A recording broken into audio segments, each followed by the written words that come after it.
Yourself at our Understanding Your Financial Aid session. And so today we'll be going through a couple of different things. We'll be going through the different types of financial aid that exist, and we'll even get a chance to set up our FSA IDs, which is something that you'll need to actually submit to FAFSA.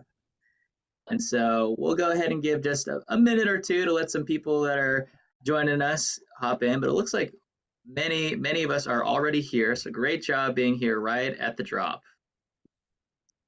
So once again, if you're coming in, this is our financial aid Zoom session hosted by our Azusa Pacific admissions team here. And so I think what we'll go ahead and do now is let's do some intros since everyone's getting situated. Looks like we got our camera set up, mic set up. Okay, great. Yeah. So we'll go ahead and introduce ourselves before we go into some housekeeping for what we'll do this evening. And so with me on our team is our team of admissions representatives and a couple other familiar faces here in our office that I would love for all of you to know. And so I'm Thomas. I am one of our admissions representatives here on our team, but I would love to have my friends also introduce themselves. And so we'll start with our team of freshman admissions reps. If you want to go ahead and mention your name and maybe a quick few things that might be good for us to know about you tonight, that'd be great. And so we'll just go in the order I see on my screen here. And so let's go Grace, Lauren, Mickey, and then Marixa. Hi, everyone. My name is Grace Yasso. Like Thomas said, I'm one of our freshman admissions representatives. So excited to be here with you tonight. I actually graduated from APU in the spring, so I'm a very new grad. Loved my experience there. So I love getting to be on the staff side of it now and to be able to help students through the process of college admission, things like that. So yeah, I majored in public relations and also got a minor in honors humanities. So if you have any questions about any of those majors, please let me know. And yeah, happy to see you guys here. Hi, everyone. My name is Lauren Goldston, also one of our freshman admissions representatives here. Very excited for you all to just go through this process. I remember doing like the FAFSA with my family, and it was a little stressful, a little nervous. Hopefully this can kind of like ease a little bit of your worries and also get you some great information about financial aid that APU specifically has to offer. I'm also a graduate of APU, got my undergrad in English and then my master's in college counseling and student development. So really enjoyed my time here as a student. And if I'm your admissions rep, hello, great to see you. And yeah, please let any of us know if you have any questions. Hello, everyone. My name is Michaela Avalicino. I am also one of our freshman admissions reps here at APU. I also graduated in 2021, so it's great to be back and also on the other side of things as well. Kind of like Lauren was saying, I know that it can be kind of an overwhelming process, kind of figuring out the FAFSA, especially if this is your first time doing it. So just feel free to ask questions tonight. There's no silly question. That's truly what we're here for today, is to really kind of help break down what it looks like to fill out the FAFSA. And we're just so happy that you're here. And also, I see some familiar names and faces, so welcome, you guys. Hi, my name is Marixa Maldonado, and I do want to echo what Mickey said. There's no such thing as a silly question here. Thank you so much for taking the time to be here tonight to learn a little more on financial aid, and we're here to help. All right, thank you, everybody. Well, there are some more people that I would love for you to meet, and so let's go ahead and give them a chance to introduce themselves as well. And so in order on my screen, let's do Peter, Mireya, and then Colleen. Hey everybody, my name is Peter. I'm the Associate Director of Transfer Recruitment and International Recruitment in the Office of Admissions. So I'm excited for you all to be here and to learn more about the financial aid process and what that might look like for you. I usually don't see too many transfers on here, but shout out to Lance. I know we just met, so good to see you here, Lance. Yeah, excited for all of you to be here. Hi, my name is Colleen Powers.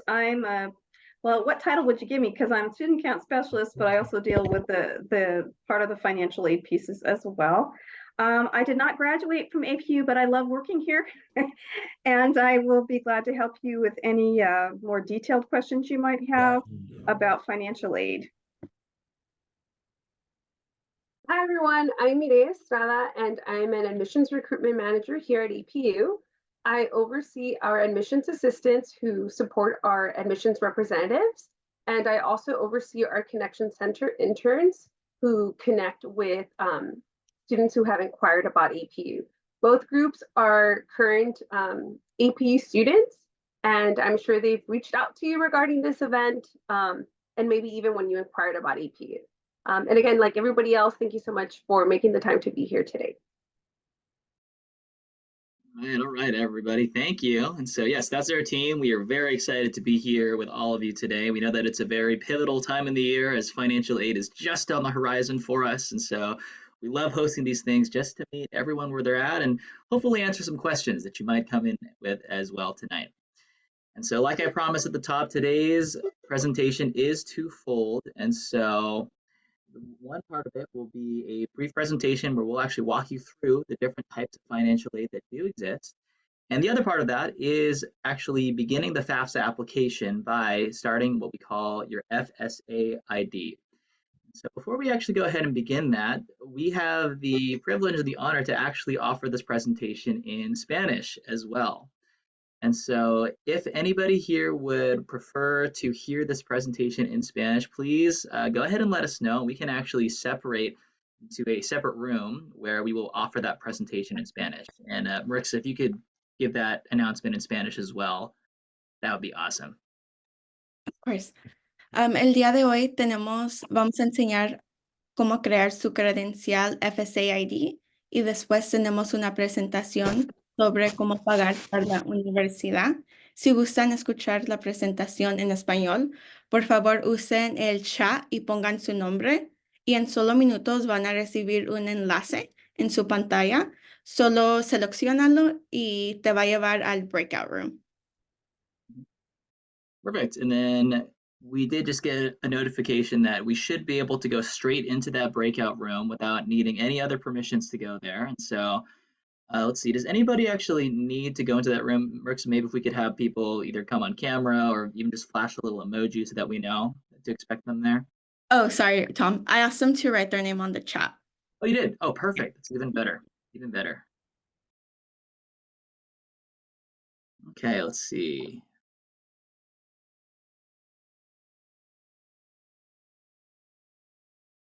All righty. Well, I'm not seeing any names yet, but that's okay. What I think we'll do is, oh, there goes the room. Okay. Sorry, everybody. I think we hadn't opened the room yet, but it should be open, ready to go now. And so I am seeing some names come in. So I'm assuming those are our guests who would like to go into the Spanish breakout room. And so if that is you, if you're ready to go into that breakout room, why don't you actually go ahead and go to that room right now? And then some of our friends actually will be over there to meet you there.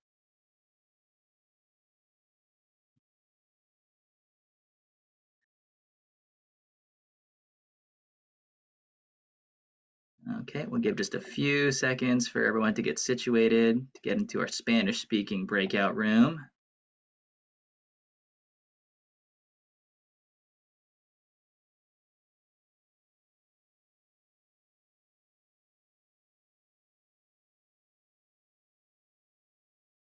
Awesome. Okay, great. Well, if you are still here with us, we are going to go ahead and assume that you would prefer to hear this presentation in English. And so for this part of our evening, I'm going to actually go ahead and hand things over to my friend Lauren Goldston, who will be talking all about the different forms of financial aid that we have. So Lauren, go ahead and take it away. Thanks, Thomas. I'm gonna go ahead and share my screen.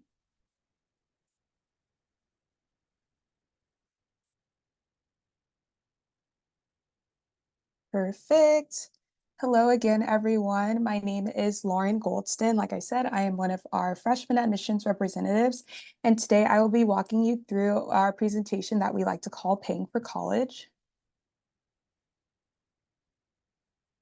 And in this presentation today, first we'll talk a little bit about investing in your education, then go into different types of scholarships and different ones that we offer at APU, and then different types of grants and also loans that are eligible for you as well.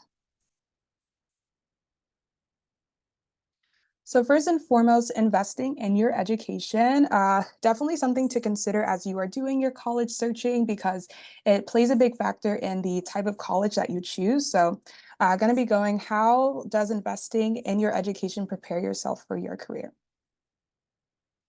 One of the things that is really helpful in understanding investing in your education is first understanding the what true cost is.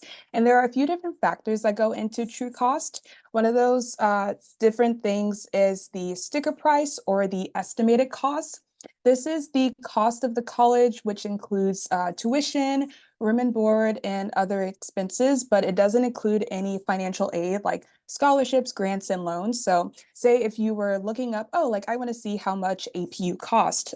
When you look that up, the sticker price is what you will be seeing, and which is usually a larger number. And that is something that's very different from the true cost. And that is what remains after financial aid is applied. So every admitted student at APU receives an academic scholarship. So once that's applied, any aid that you receive from FAFSA, from the DREAM Act, other outside scholarships, that is what goes into the true cost. So that is what you will actually be paying for college. And then, like I said, scholarships, grants, and loans will subtract from that sticker price and give you the true cost, which is definitely a much smaller number than the original sticker price that you would see just looking up a university on their website. And specifically in terms of APU, these are a few things that go into our sticker price. First and foremost being tuition. Tuition at APU for the upcoming school year is $43,758. And this is taking into account you as a student being enrolled in 12 to 18 units, which is a full-time student. And this is a pretty important factor because you need to be at a full-time student status to receive your academic scholarship. If you are a little bit under or a little bit over, you won't be able to receive that scholarship, but our academic advisors make sure that you are within that range so that you can receive your scholarship. Next, we have the university service fee. That is $700, and it goes towards all of the ins and outs of campus. So keeping everything nice and clean. If you haven't come to campus yet, I highly recommend it. It's a great way just to kind of get a better vision of what APU has to offer. Also goes towards getting into games for free, using the gym on campus, a lot of different various factors. Next, we have dorms. All of our freshman dorms on campus are the same price at $6,000. And then since there isn't a formal kitchen within our dorms, we also require all students who are living in our dorms on campus to have a meal plan. Our minimum meal plan is listed here, Cougar Plan C, and that is $4,266.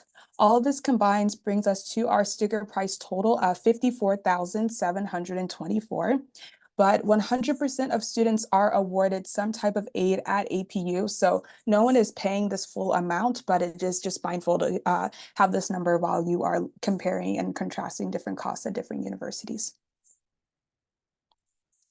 Next, we have your investment during college. These are some really important things to look at, not only at APU, just to see things to keep in mind if you're looking at a Cal State or UC or other smaller private Christian colleges. So specifically at APU, oops, sorry.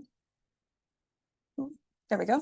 Our student to faculty ratio is 13 to 1. So you are going to be in smaller classes, being able to connect with your professors. That's something that really drew me to APU when I was making my college decisions.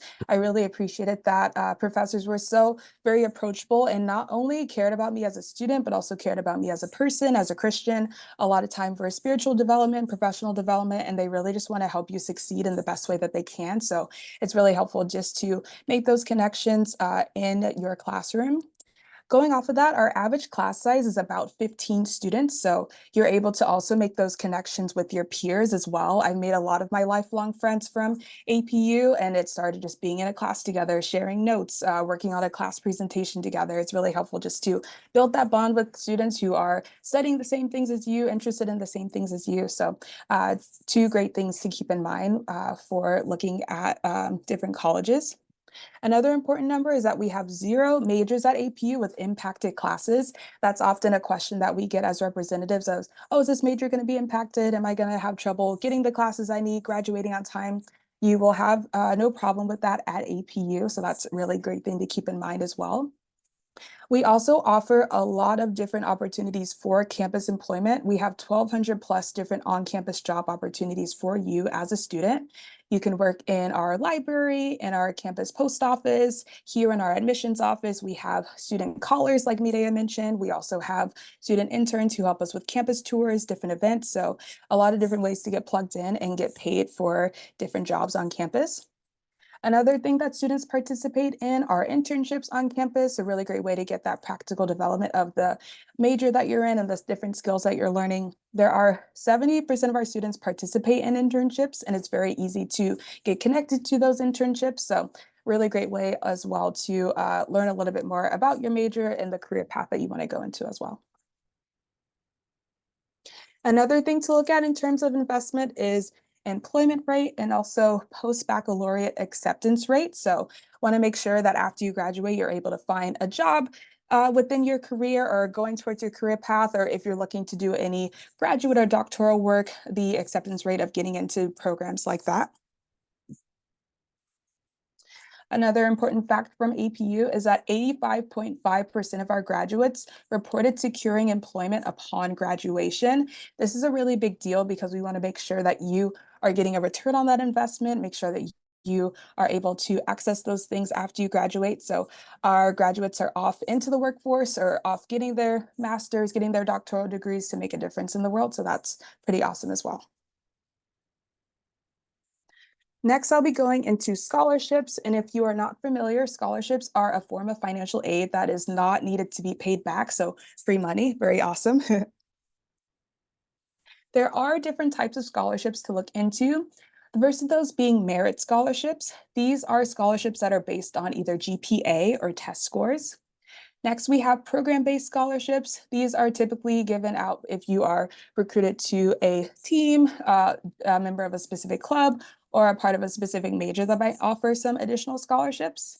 And then lastly, we have outside scholarships. These are from entities other than the university or the government. So maybe for your city or from being a part of a specific ethnic background, we might be able to get scholarships. So there's a lot of different ones to choose from. In terms of merit scholarships at APU, every admitted student receives a merit scholarship based on their weighted high school GPA.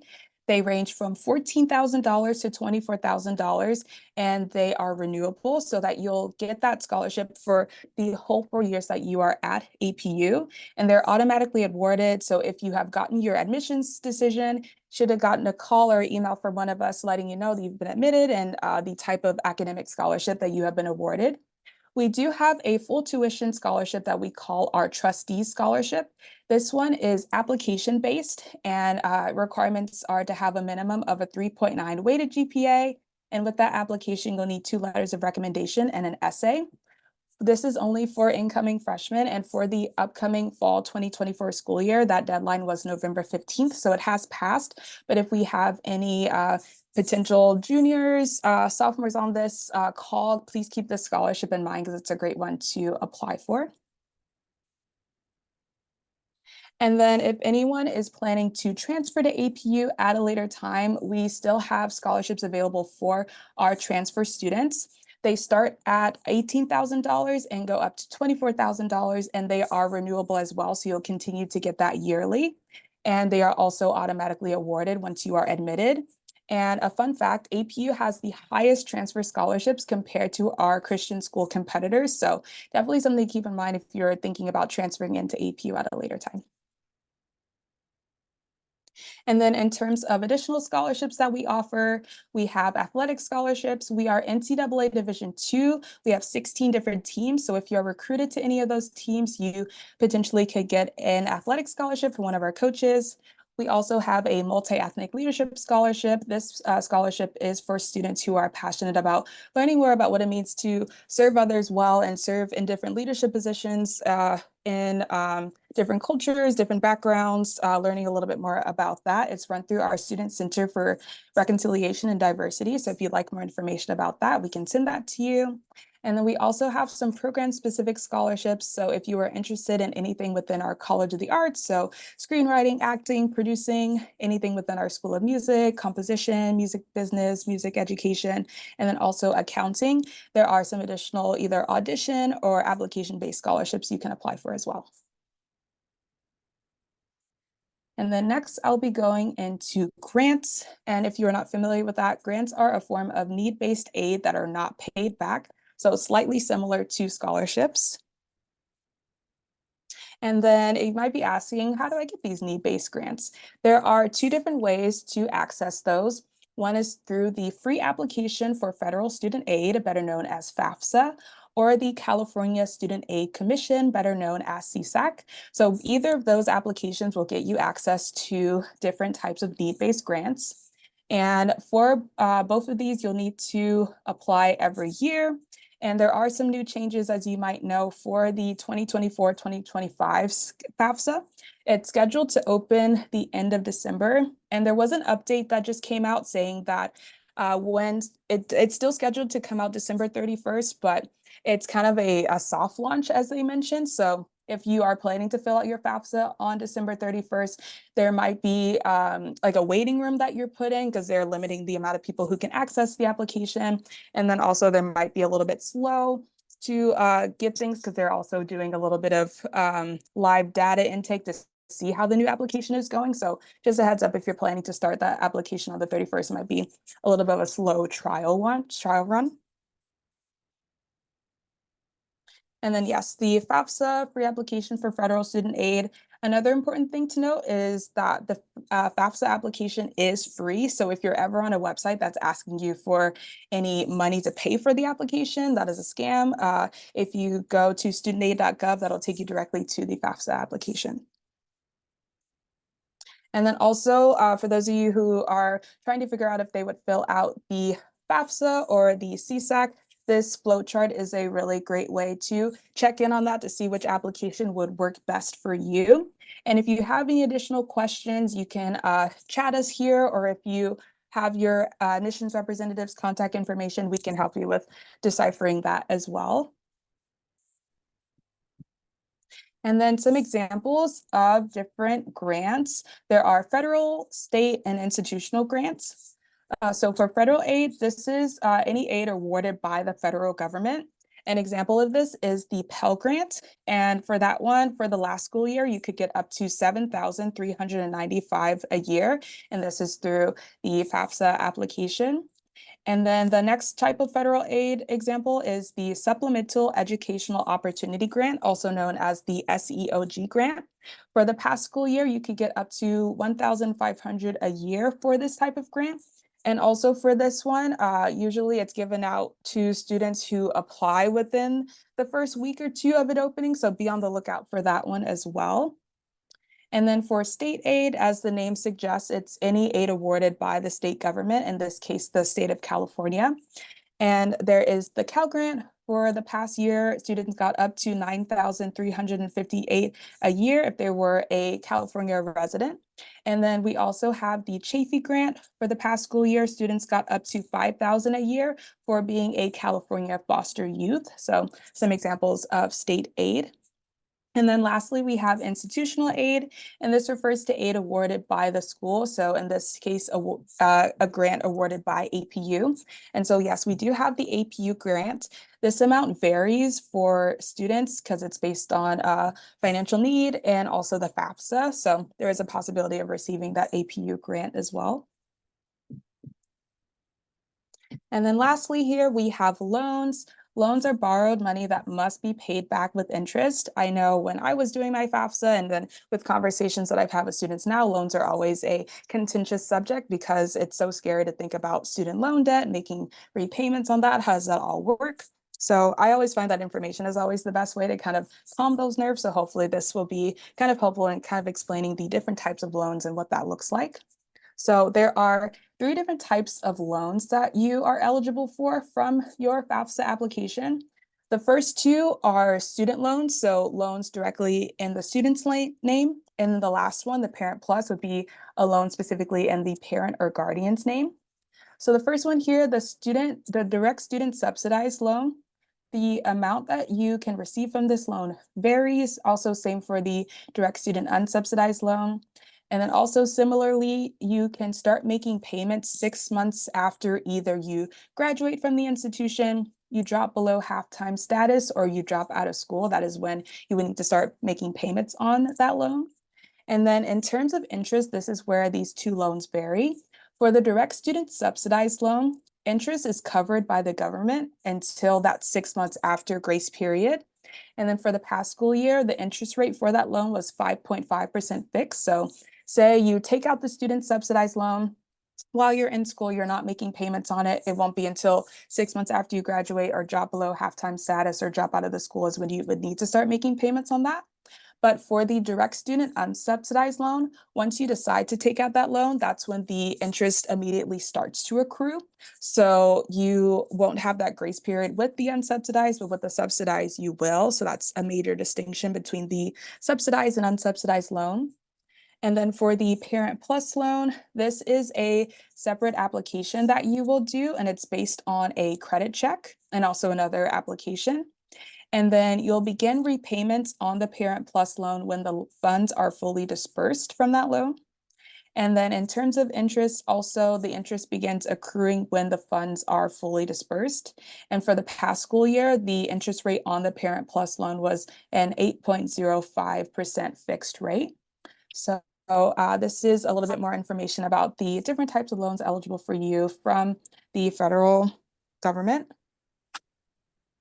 And then this is just another way of looking at the different amounts. This is from the past 2023-2024 school year. So these numbers might be a little bit different, but this is just a little example. The light blue is the is the amount for the subsidized loan, and the dark blue is the unsubsidized. So for your first year, the max you can take out for the subsidized is $3,500. Max for the unsubsidized, $2,000, making it a $5,500 maximum. And then it increases by $1,000 for the second year, $4,500 for the subsidized loan, and then $2,000 for the unsubsidized, making it a $6,500 maximum. And then for your third year, goes up another $1,000, $5,500 for the subsidized loan, and then $2,000 for the unsubsidized loan, making it a $7,500 maximum. And then it stays that same amount for your fourth year. So it increases by $1,000 for the first two and then stays the same for your third and fourth year. And then independent students will see increased borrowing limits, and every FAFSA filer will be eligible to borrow up to the combined maximum. The subsidized loan eligibility and amount will be based on a student's EFC, which stands for expected family contribution. This might change since the FAFSA is also changing, but there will be updates on the FAFSA website as you are filling that out. And then also, this is another breakdown of those amounts that you can take out for the, sorry, this is in the way, for the borrowing limits. So another way of looking at it, the graph is a little bit different.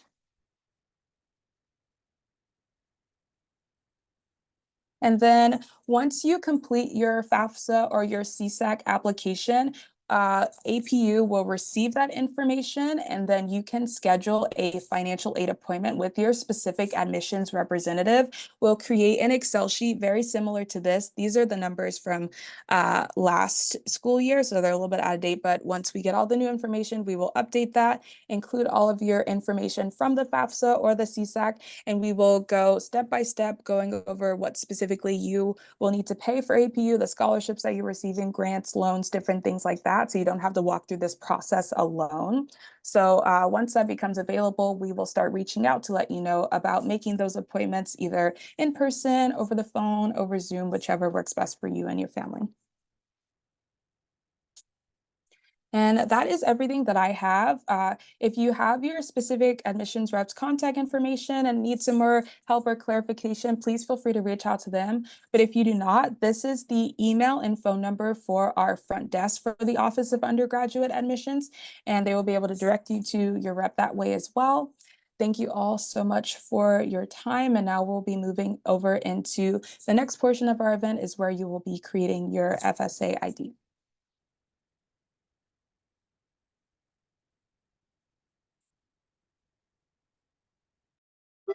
So you're going to share the screen for me? Yep. All right. I was gonna Okay. just gonna say that. Yep. Cool. Thank you very much, Lauren, for that presentation. Thank you, My friend Lauren. Colleen, as you guys can see here on screen, will be taking over the second half of our evening. So I'm going to share my screen in just a second, and Colleen is actually going to walk us through how you can actually start your FSA ID, which again is that little ID that you'll need to actually start the FAFSA. And what I'm going to throw in the chat in just a second is the website you can go to actually get that started. Or I just added it. Sorry. Colleen threw it in for me. There you go. I threw it in for you. Since your Yep. screen, you're helping me with the screen share part. I can help you with that. Yep. Colleen, as you can tell, is the master of all these things. And so I'm going to stop talking and let her take it away. Oh dear. No, that's kind of a scary proposition. No, I'm not the master of all things, but I can help. So one of the most important steps before you get into the FAFSA is to be able to have your FAFSA ID. You need that both as a parent, you need it, as a student, you need it so that you can complete the information. Then you can also sign the documents at the end of your completing the FAFSA application. So first and foremost, you'll need to enter an email address. That's very important. And then you'll also need to create a username, and this username needs to be at least 6 to 30 characters. And we strongly recommend you make it a very strong password in this day and age. Also, you'll need to have your social security number, your birth date as well. And please make sure when you do enter your name that you use the exact way your name is on your social security card. That will make it much easier for us to access the information. It can delay things if there's an error in that information.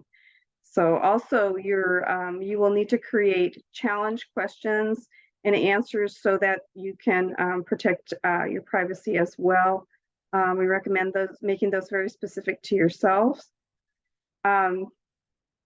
Once you do all this, you'll need to make sure you just verify everything, verify your email, your phone number, your mobile phone number, and also they will send you a code via text message if you use your phone number or your email to kind of verify your identity. Nowadays, they're doing a lot more of the two-step verification process, so they'll do that as well. And you'll either set it up through your phone or through your email, whichever you're more comfortable with.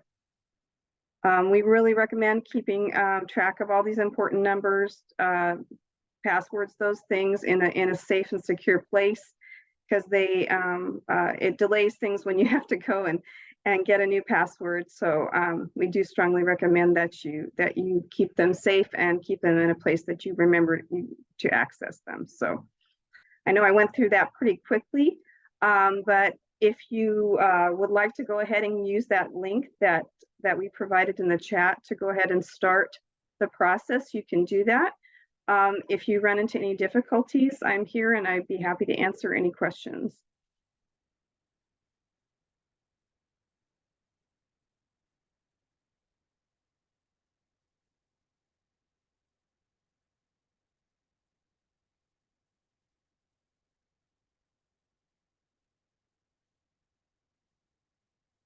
That's perfect. Thanks, Colleen. So yeah, like Colleen just said, I went through that pretty quickly, but yeah, unfortunately, we cannot see, as you guys go through to create these, we cannot see what you see. You know, we don't even have, I was telling Thomas, we don't even have a demo that we can do. So we rely on you to tell us if you run into a problem or, need some help in any way. So. Yep. And so yeah, so we highly recommend that if you are planning to create that FSA ID, that you go ahead and do so now, so that if you do encounter any kind of things that need troubleshooting, that you can just ask us either in the chat, or even want to unmute your microphone for a little bit and ask us. We can actually help you through that. And so we'll remain present though for the rest of our event here in case you do have any questions in getting that set up. Yep, and I do see some questions coming up on the chat as well, so keep having those coming. I think I heard somebody had a question. Yeah, it's me. It's Lauren. So I have hi Thomas. I have a question. So I believe I mentioned in the chat regarding if parents themselves need to go onto the FAFSA link and create a FAFSA account for themselves, like personally. Yes. Yes. Yes, because you're going to use it to sign the FAFSA at the end of the time. And if your student is considered dependent, which means that regardless of as long as they're under 24 years of age, they're, for financial aid purposes, they're considered dependent. So they always have to provide their parents' financial information or the guardian's financial information. So you would be a part of that process. All right, thank you. Mm-hmm.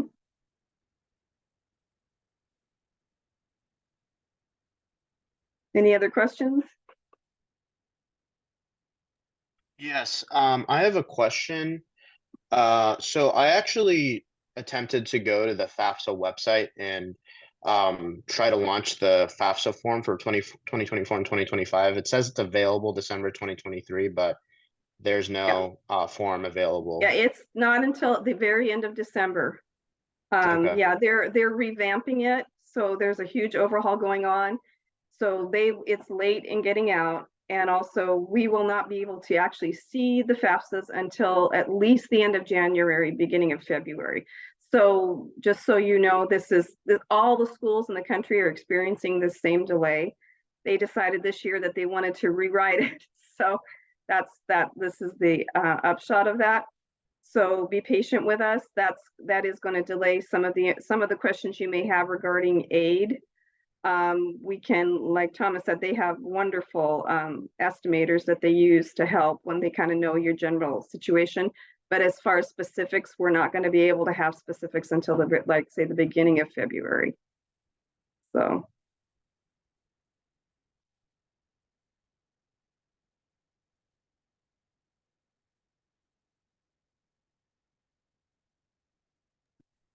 Yeah, I've seen that question again. Yes, both the parent and the student need to create separate FSA IDs. You each have to have your own, just kind of like your own signature, your own. So that's the reason for it. Hi, I have a question. I put it in the chat, but I want to clarify. Mhm. When I was in college, I created my FSA ID and everything. Do I use the same one now that my daughter's going to college, or do I get a new one? That's a good question. I would think you would need to create, that's a good question. That you got me stumped. I'm thinking my knee-jerk response is to say, yeah, you would need to create a new one, but you have parents who go to school too. So you know what, Becky, I would try it, see if it works. And if it doesn't, then obviously you've got to create a new one. I mean, is any info? Well, obviously, you know what though, if you've gotten married since that time, I mean, I don't know what's transpired since that time that would change. Yeah, it's been about 20 years, so I don't even remember what it is. I don't know. I'm not. That one might be a question that I probably. What you can go on studentaid.gov, which is where you go to complete the FAFSA and do all of this. You might want to just use their search engine and ask that question. It's a great resource, and they may actually have an answer to that question. So they better than I would, because that's their thing. But that is a good question. Right, I'm curious. It makes me want to go look it up too. So. Thank you. Mm-hmm. I have another question. Mm-hmm. What if you are considering ROTC? How would the ROTC scholarship affect your student? Yeah, your student aid. That's a question. That would be a question for our military veterans department, or MVIB department. I do know that some of the VA aid is a little bit different and is viewed differently than other kinds of aid, and doesn't you guys tend to get that aid in addition to the other aid without it causing problems, what we call your cost of attendance. But that I would recommend contacting our MVIB department, because they would have very specific and good answers for you. So thank you very much. Mm-hmm. Thank you, Lauren. Excuse me? Yes. Since I have my FAFSA ID created, what do I do with it now? So just keep all that information safe because like we said that the 24-25 FAFSA won't be available until December 31st. Till December 31st. Yeah. Okay. So you go back to studentaid.gov and you'll be able to see that it's available. Right now, if you go in, the only one that's available is the 23-24 aid year. So yeah. And if you've already, I think if they have your email, from what I understand, they're going to be contacting students whose email they have and let you know when it is available. But if you don't get that email, check back December 31st. Of course. All right. Thank you.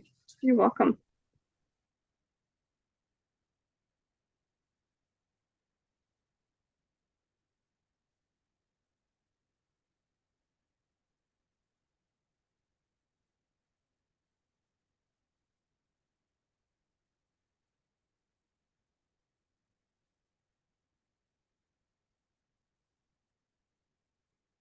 Any other questions? Oh, yes.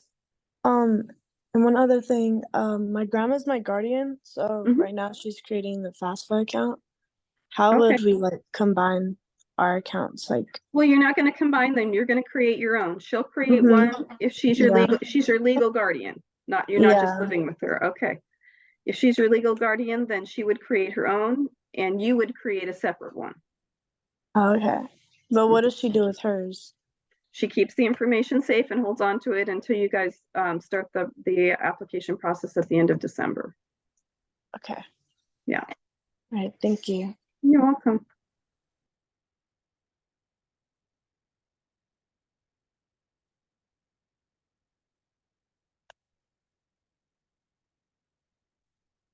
And I see somebody asked the question, if parents file taxes jointly, do they both need to create an ID? Yes, they do. Because you're going to find on the FAFSA that if you have it's 2-parent household, they're going to ask for information from both parents. So you're each going to need your own separate ID.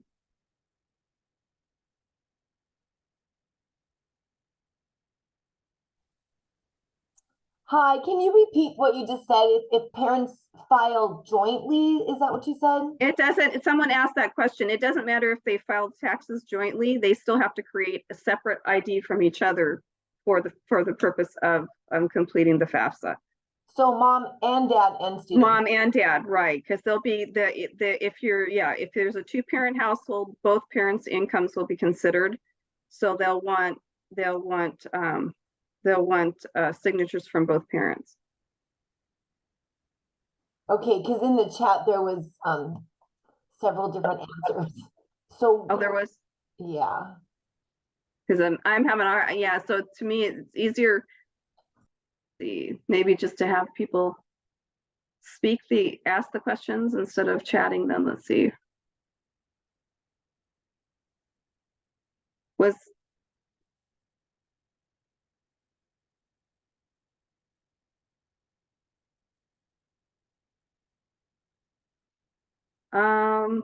So any other questions in the chat that I haven't answered?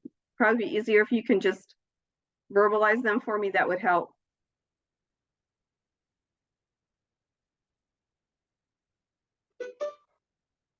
Yeah, I see some coming in too, Colleen. Would it be helpful if I just read them to you as I see them coming in? That would be great, because I'm having a hard time tracking all of them as they keep coming in, and then I've got verbal questions too. So. Cool. I can do that much. So okay. I think the first question I'm seeing that we haven't gotten to yet was somebody asked, I've seen that the FAFSA has changed. Can you go over the differences of this year compared to previous years, if there's anything notable that we should know? So at this point, it's a lot. We went through training about a couple weeks ago, and so it would take too long to go through all the changes. There's some terminology changes. There is one major change I will tell that I can tell you. Now all parents and or guardians, when they're asked to submit their tax information, they must use the IRS's direct transcript online. So that's a requirement now. You can no longer submit like a paper 1040 or anything like that. So that's a big change. There's some terminology change, which like I said is not more in-house. And I'm trying to think anything else that would be significant for you as parents and students. There's some there's calculation differences that, yeah, a lot of nuance that way, but that's probably the most significant one would be that you have to use the IRS's, it's called a direct record transcript, DRT, when you submit your tax information. So. The next question is, how does this work for divorced parents? Say that again, Thomas, I can't hear you.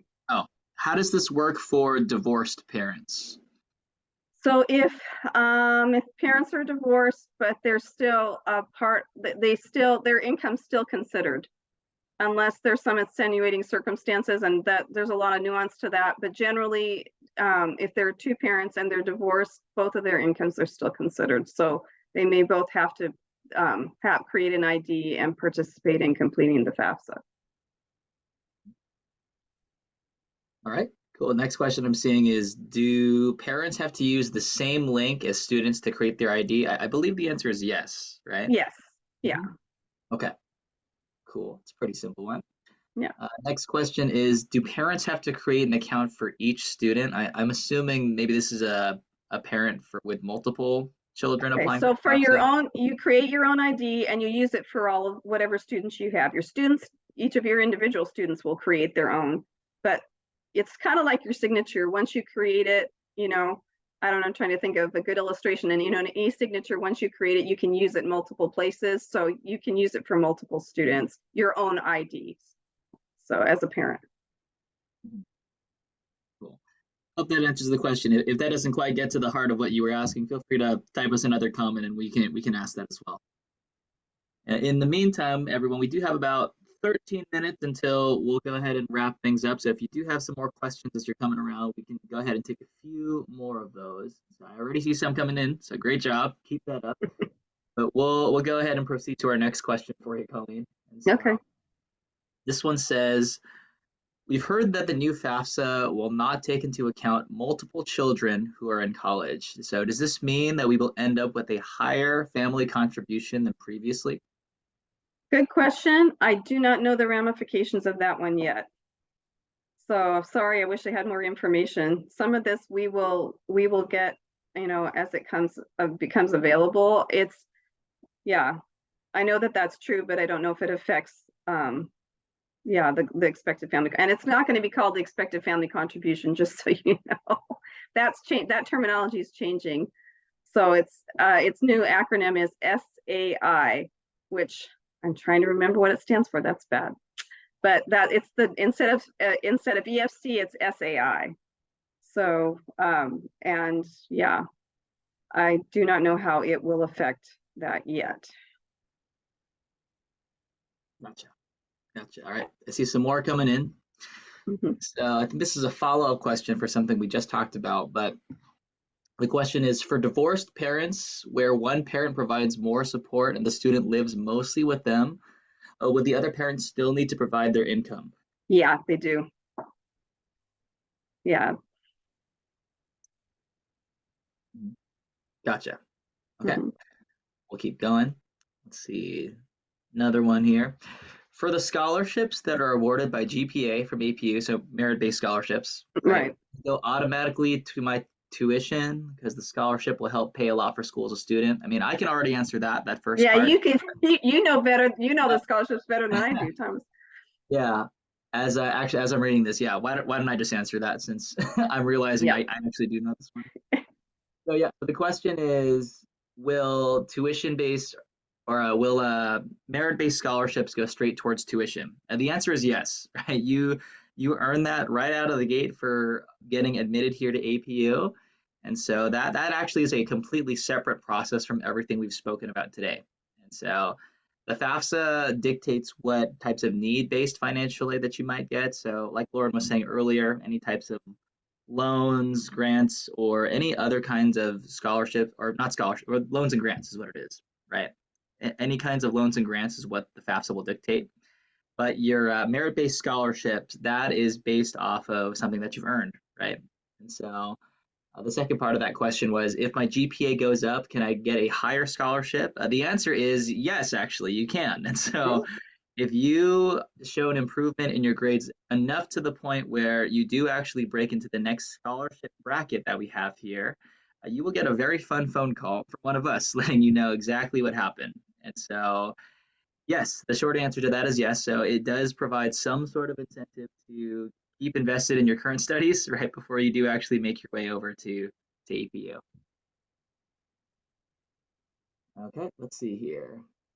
Next question. Okay, this question says, I saw on the presentation that if you are below full-time status, you won't be able to receive any financial aid. I did see on the website that you can still live on campus if you are part-time at 7 units. Let's see, what if you have a disability that prevents you from taking more than 12 units? Would you still be able to receive financial aid? So it's not, you can receive financial aid up to as long as you're at least half-time. So you wouldn't receive as much financial aid as you would if you were full-time, but you can receive aid if you are taking at least 6 units. And the kind of aid you receive depends on what those 6 units are. So for example, like Thomas was saying, our institutional scholarships is solely based on how many units you're enrolled in. But federal and state aid is based, your classes have to be classes that apply to your program, or what they're called Title IV eligible. That's just the regulation that states that. So those classes have to apply to your program. So yes, if you were taking only 6 to 7 units, you could qualify for aid, but as I said, it would be less than if you were full-time. So hopefully that answers your question. Alrighty, next question. For parents who are retired, what do you put in the FAFSA form? Any kind of income earned. So it could be if they're already pulling on their retirement, that's income.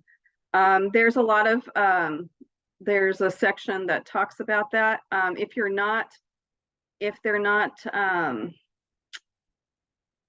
haven't touched their IRAs or their 403Bs, whatever, if they haven't touched those yet, that's different. But yeah, they still consider that income. So they're trying to evaluate, what income do you have access to? So that includes retirement income.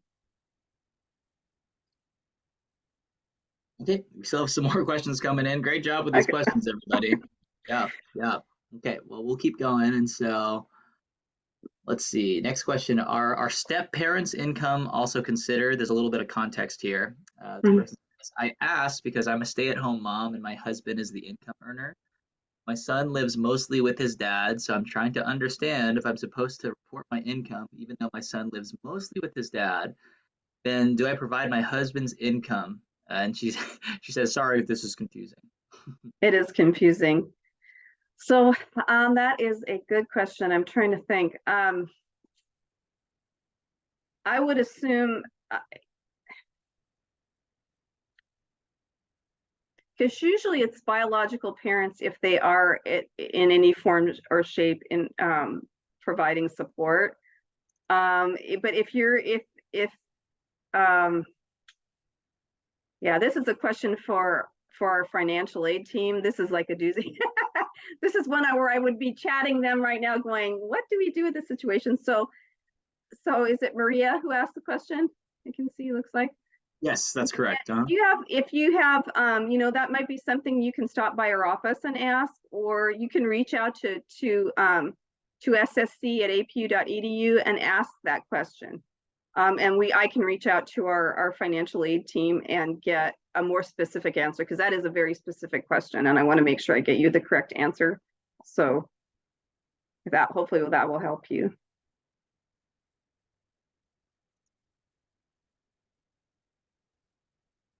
Let's see here. She says yes, so I'm guessing that answered the question. Okay. Nice.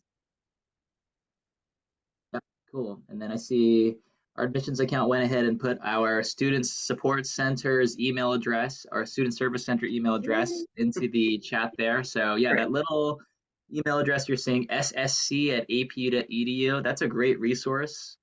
if there are some questions you have that maybe we don't have the best context for quite yet, go ahead and send an email to that address, Yes, and then yeah.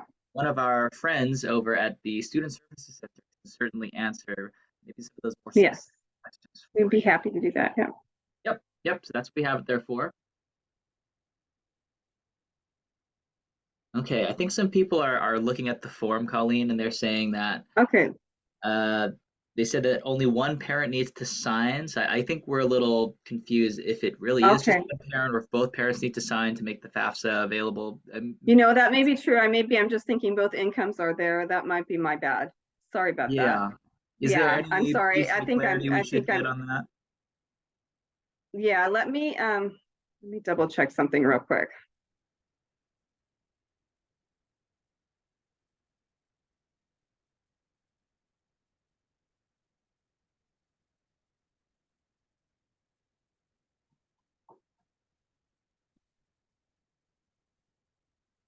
In the meantime, everybody, we've got about 4 minutes till we'll go ahead and wrap up. So if you have any last minute questions, please go ahead and throw those in the chat or let us know in the next 4 minutes, and we'd be happy to answer those for you.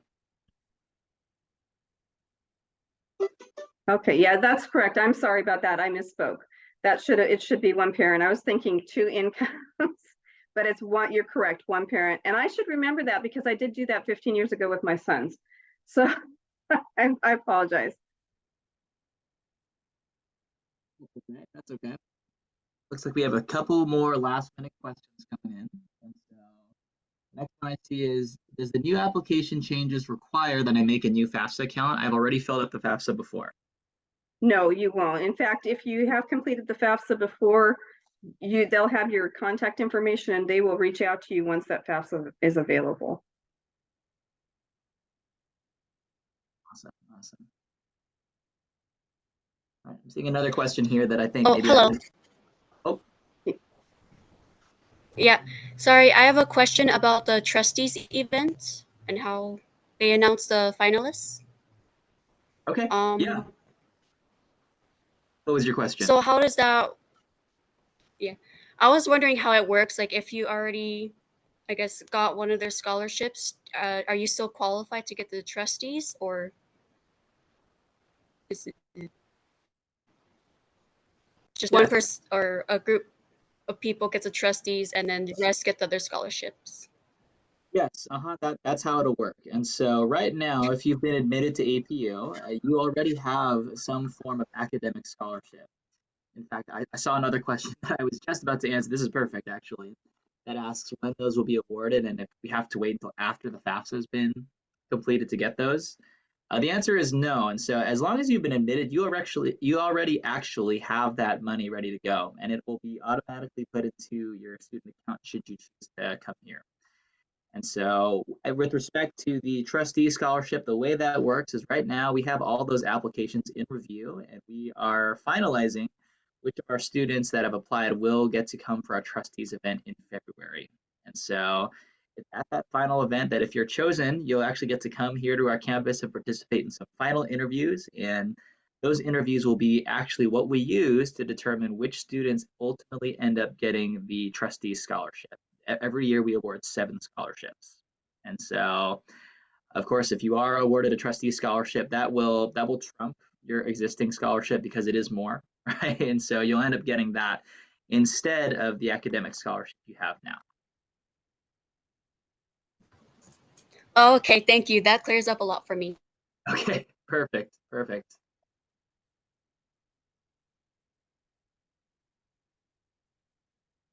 All right, I see some good questions here that have been answered, but I think might be good for everybody to know. And so somebody was asking when we'll be able to review the recording of the session. It will be posted tomorrow on our APU YouTube account. So if you wanted to take record of that, there is actually a question that was just answered about that. And there's a link in there with the link to our YouTube account. So go ahead, I would record that, maybe take that link and save it on a note or something so that if you do want to view this recording at any point in the future, you can also go ahead and do that as well.